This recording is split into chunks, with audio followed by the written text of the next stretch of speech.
السلام علیکم ورحمۃ اللہ وبرکاتہ۔ دوستو، آج بات کریں گے سورہ بقرہ کی آیت نمبر 9 کے تعلق سے۔ اس سے پہلے آپ سے گزارش ہے کہ آپ اگر ہمارے چینل پر نئے آئے ہیں تو چینل کو سبسکرائب کر لیں اور اپنے دوستوں تک شیئر کر دیں۔ ویڈیو پسند آئے تو لائک کر دیں۔ اللہ تبارک و تعالی سورہ بقرہ کی آیت نمبر 9 میں ارشاد فرماتا ہے، یخادعون اللہ والذین آمنوا وما یخدعون الا انفسهم وما یشعرون۔ فریب دینا چاہتے ہیں اللہ اور ایمان والوں کو، اور حقیقت میں فریب نہیں دیتے مگر اپنی جانوں کو، اور انہیں شعور نہیں۔ یعنی وہ دھوکہ دینا چاہتے ہیں اللہ اور ایمان والوں کو، اور حقیقت میں دھوکہ نہیں دیتے مگر اپنی جانوں کو، اور انہیں اس کے بارے میں شعور ہی نہیں۔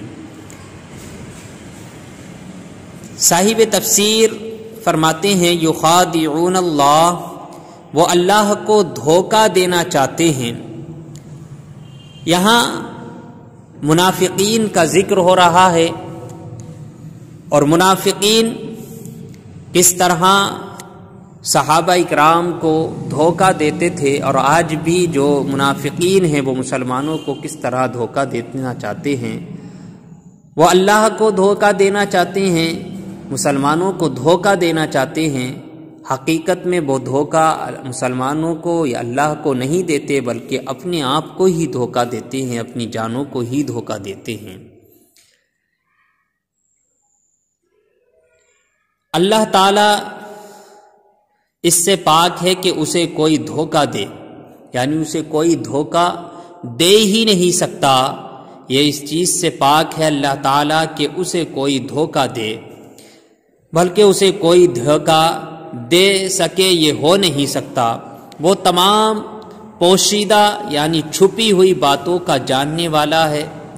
یہاں مراد یہ ہے کہ منافقین کے طرز عمل سے یوں لگتا ہے، کیونکہ وہ جیسے طرز عمل تھا ان کا، وہ یہ سمجھتے تھے کہ ہم دھوکہ دے رہے ہیں۔ ان کے طرز عمل کے طور پر یہاں بیان ہوا کہ وہ اللہ کو دھوکہ دینا چاہتے ہیں، حالانکہ اللہ تعالیٰ کو کوئی بھی دھوکہ دے نہیں سکتا، کیونکہ اللہ تعالیٰ تو چھپی ہوئی باتوں کا بھی جاننے والا ہے۔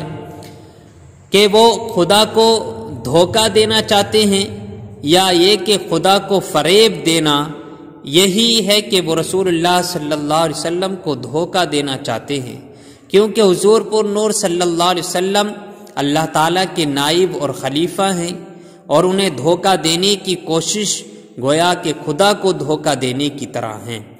لیکن چونکہ اللہ تعالیٰ نے اپنے حبیب صلی اللہ علیہ وسلم کو منافقین کے اندرونی کفر پر مطلع فرمایا، تو یوں ان بے دینوں کا فریب یعنی دھوکہ نہ خدا پر چلے اور نہ رسول اللہ صلی اللہ علیہ وسلم پر اور نہ مومنین پر، بلکہ در حقیقت وہ اپنی جانوں کو دھوکہ دے رہے ہیں، اور یہ ایسے غافل ہیں کہ انہیں اس چیز کا شعور ہی نہیں ہے۔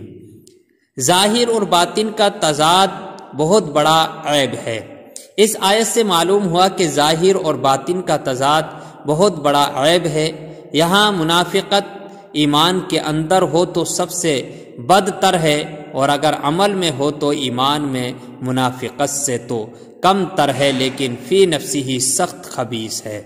جس آدمی کے قول یعنی اس کے باتوں میں اور اس کے کام میں اور ظاہر میں اور باطن میں تضاد ہوگا تو لوگوں کی نظروں میں وہ سخت قابل نفرت ہوگا۔ ایمان میں منافقت مخصوص لوگوں میں پائی جاتی ہے، جبکہ عملی منافقت ہر سطح کے لوگوں میں پائی جا سکتی ہے۔ اس لیے اللہ تعالیٰ کو کوئی دھوکہ نہیں دے سکتا، بلکہ خود اپنی جانوں کو ہی، اپنے آپ کو ہی وہ لوگ دھوکہ دیتے ہیں۔